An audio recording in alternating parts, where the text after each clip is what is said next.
Good morning, gang. Happy Friday morning. It's Friday. Who knows what the hell's going to happen today? But I got to say, a lot of interesting, fun stuff yesterday, for sure. Stupid, funny, encouraging, however you want to put it. Taking a look at what's going on with this upcoming election that we're now less than 3 weeks from, I'm encouraged. Let's put it this way, and I'll give you some reasons for it. Now, you guys know, yesterday me and Mrs. P went and voted, so we are done, at least. There's 2 votes in Tennessee for Trump. But I'll give you the story on that, which is kind of humorous. Now, you have to understand first, my county in Tennessee is 19,000 people. It's not like we're a huge county or anything like that. So we drove to the one early polling place in the county yesterday. Of course, it had to be on the other side. We live on the far north end of the county. And of course, the early voting was all done on the far south end of the county. So, 45 minutes almost to get there. But they're open from 9 a.m. to noon. Okay, Monday through Saturday. So we got there, it was about 10 after 9 yesterday morning. And it was funny because the parking lot was full. This is encouraging. Okay. So we walk in, and a full parking lot was probably 30 cars. So we walk in, we give our ID, because Tennessee requires ID to vote, like most states, like all states should. And we go in and vote. And it was pretty simple. We didn't have any ballot measures, so it was President, Senate, Representative, because Marsha Blackburn's up for re-election this cycle, and then our state senator and state representative. So we had 5 choices to make. It was really easy. I'm done in 10 seconds. And so Mrs. P was waiting for me to finish, and then she went in. And so while I was there, I talked to a poll worker real quick, the one who gave me my little sticker. It says, I voted. And I just asked her, I said, you been busy? And she's like, yeah. She goes, yesterday was crazy. Yes. And so that would be 2 days ago. And early voting here started on Wednesday. She tells me, she goes, last election cycle, we had about 15 people a day. She goes, now we're getting 15 people in the first half an hour. And by the time we were there, say it was 9:15, by the time we got to vote, easily there had already been 15 people in there. In Tennessee, at least in East Tennessee, overwhelmingly which way those votes are going. I think in 2020, 91% of my county voted for Trump. Okay, so it's not like it's a real stretch to figure out where everybody's going this time. But hearing the stories of high voter turnout is a good thing. Georgia, for example, their previous record was 130-something thousand votes on day one of early voting. This year, there were over 300,000 cast on day one of early voting. People are excited about going to the polls. Now, whether it means they're voting for Trump or voting for the cackling hen, who knows? But here's the thing. If so many people are getting out and voting early, which I would highly suggest, okay, and again, not via mail, you do not want to have any chance of your ballot getting lost somewhere, okay? My ballot's already registered. I watched the machine register my vote, okay? Here's the whole point. They shouldn't have a whole lot of problem tabulating the votes on November 5th. If so many people have voted early and everything's already done. We shouldn't have these big problems of last-minute court decisions. We're keeping the polls open another hour because the lines are so long. They shouldn't be. People are going to vote early. Okay? Normally, voting early, or early voting, I guess, if you will, is a boon to the Democrats. Liberals have a tendency to vote early. Republicans have a tendency to vote on Election Day. I think that's changing this year. because I'm seeing videos, pictures, stories out of Western North Carolina, that just got ravaged by the hurricane. And there are lines of people to vote. I mean, long lines. People are like, you know what? My house is destroyed. I'm sleeping in a tent. I'm going to vote. Anybody that says North Carolina is a swing state, I highly, highly doubt that. If the people of North Carolina go, yeah, you know what? We want more of the same after what they just went through, I'd be shocked. You can tell the Democrats are in a panic. Yesterday, and I'm talking about worldwide, okay, because they know worldwide if Trump comes in, globalism's dead. Thank God. Hopefully, when Trump is reelected, this will be the end of the U.S. Democrat Party as we know it. Maybe they'll get back to a more Kennedy-esque Democrat Party and a lot less of an Obama-esque Democrat Party.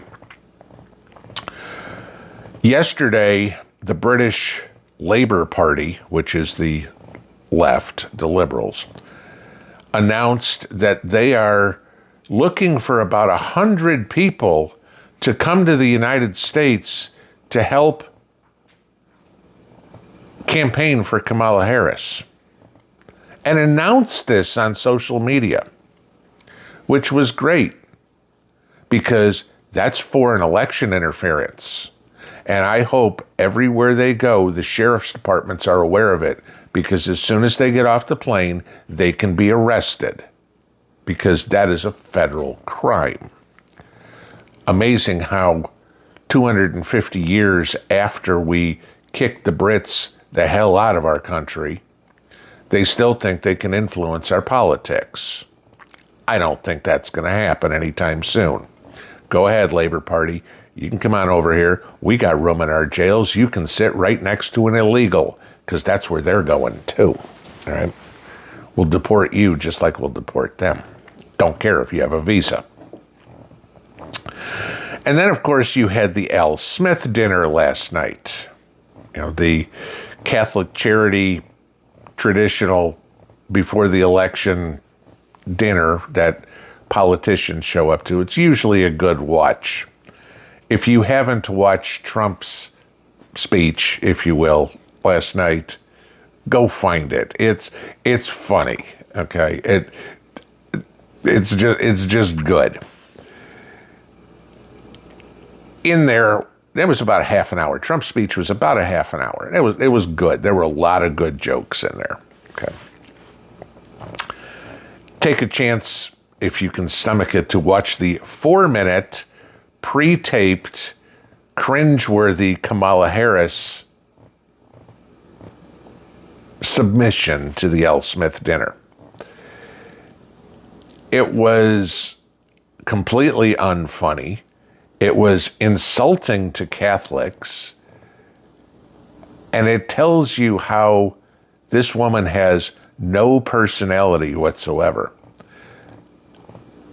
Again, pre-taped means teleprompter, okay? No, not saying that Trump didn't have a speech written for him that you could tell he was reading off of, and he didn't write the jokes. Obviously, they were written by some comedian, okay? But Kamala Harris was so bad, she had to bring in a skit actor from Saturday Night Live to help her. She got destroyed. On social media, even the Democrats are saying how bad it was, how cringeworthy it was.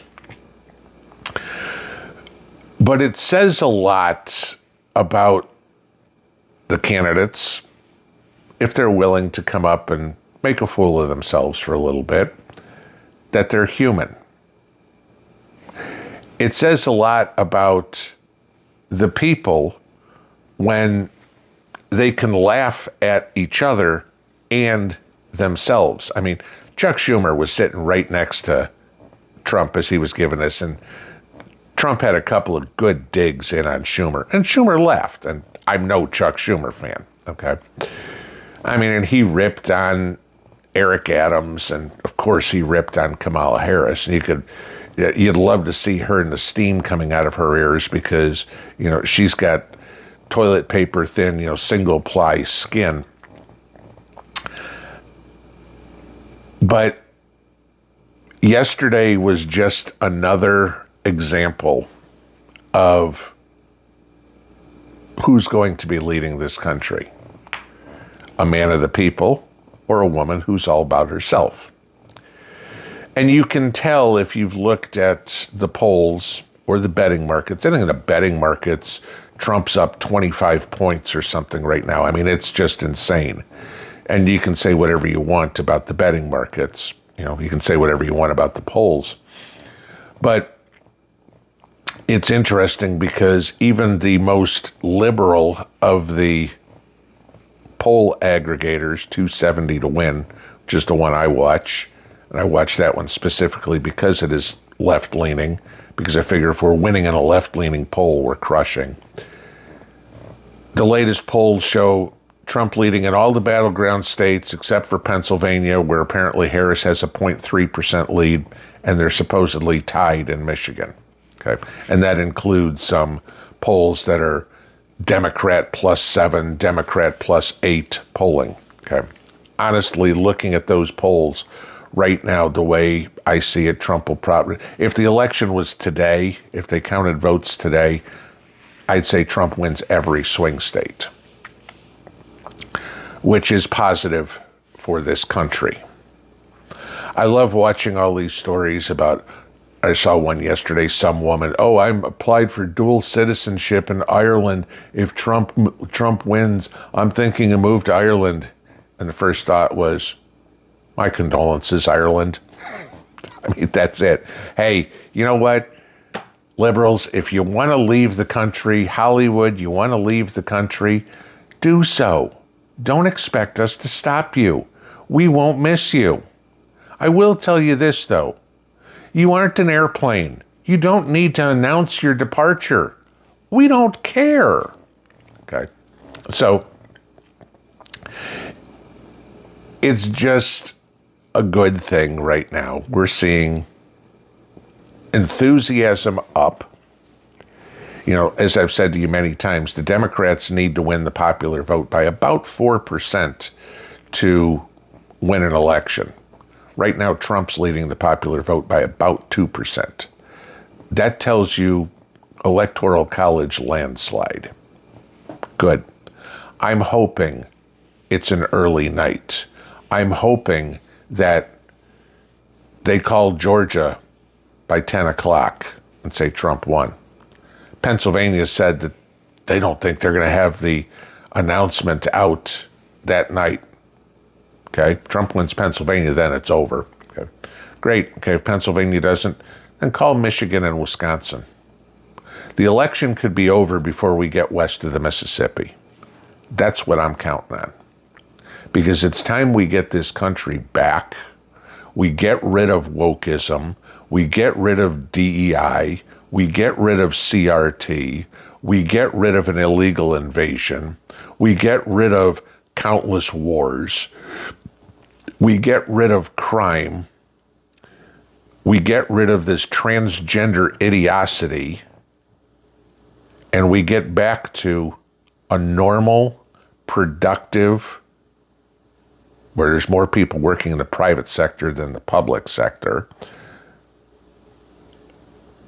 Build this country back. Not build back better.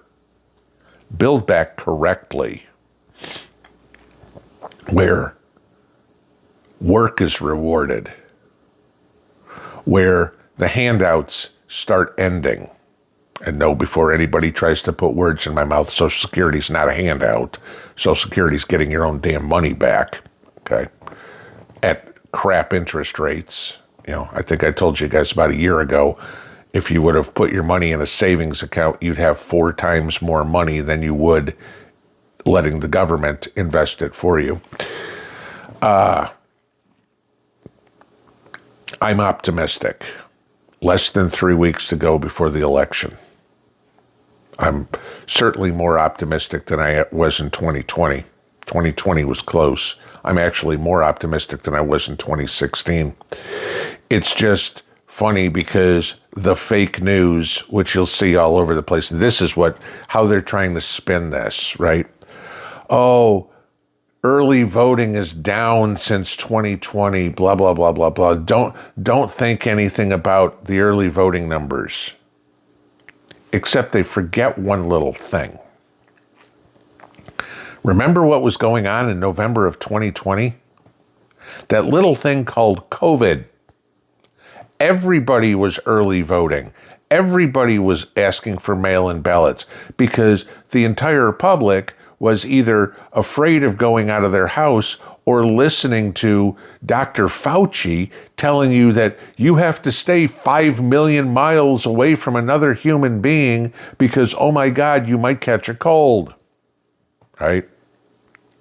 Compare it to 2016, the last time we had a normal election. Yeah, the numbers are way up. The Democrats are in trouble, and that's a good thing for the entire world.